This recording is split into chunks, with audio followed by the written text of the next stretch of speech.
So when we talk about these infused gifts, we have to have that knowledge when we read about Joseph and Mary.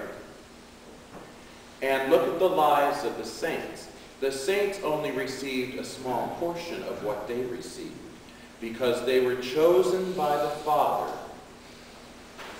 Chosen by the Father, the most blessed Trinity, through the eternal Word, and in the awakening of the Spirit, to be Mary, the parent of Jesus, Joseph to be the foster father of Jesus.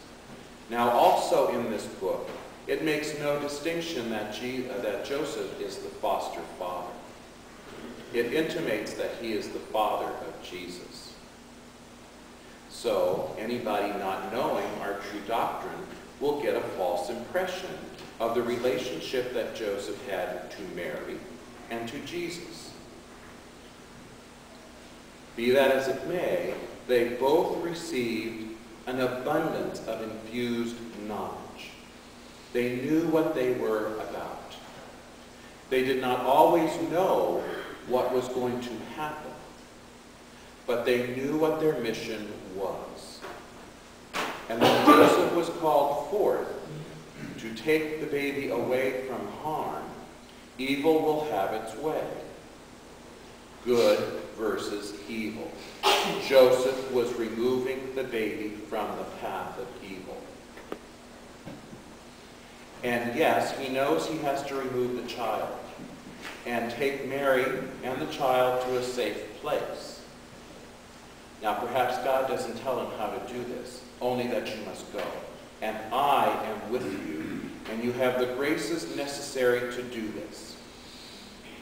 Mary, you must go and protect the child. She does not know how it's going to be done, only to follow Joseph.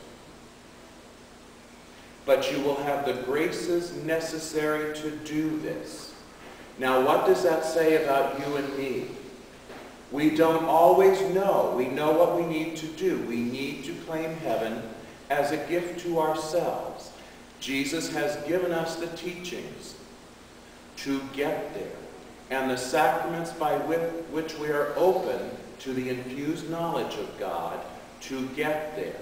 Now, there are many things that happen in our lives, right? Because there is good and there is evil. Does evil want our soul to reach heaven? No, never. And it will do everything, especially through this type of trashy book, to water down orthodoxy and the truth.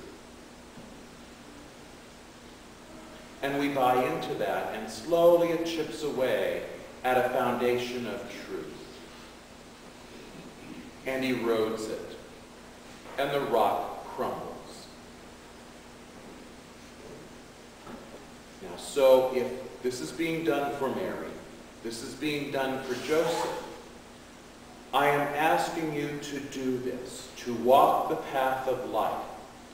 For some, I will give them what they are to do. For others, they can choose.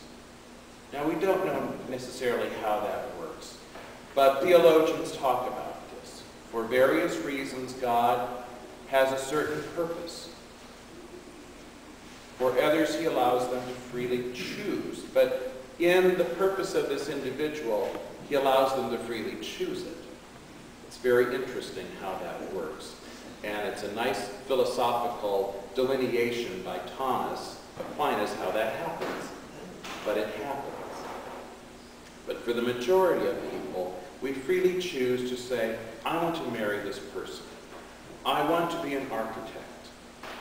So God will say, all right, you choose to be an architect. I will give you the graces necessary to do that. If you are open to me, to grow in holiness, and see that all that you build reflects my goodness and beauty for the world.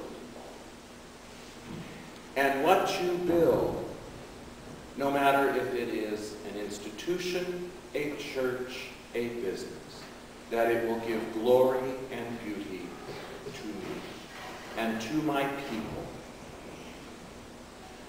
see how that's going to work for us? That infused knowledge.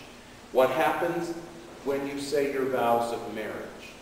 There is an infusion of grace that is profound, that the two come together as one.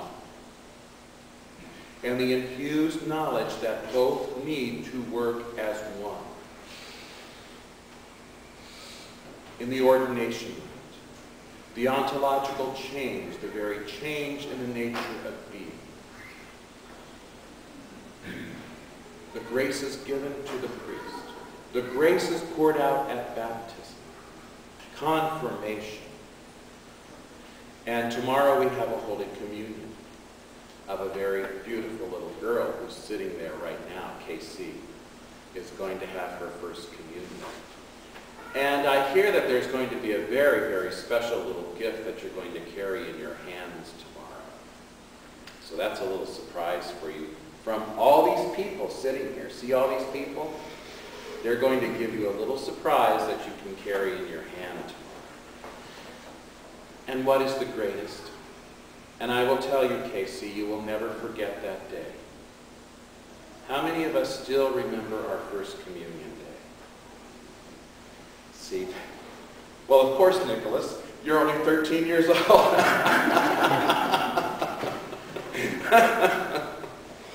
But yes, we do, because that is when we receive the Lord in that very beautiful way. When we are open to God himself coming into us. The God who made a universe just for us.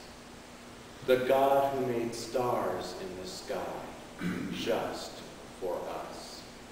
The God who made seas and the big whales that jump around, all for us.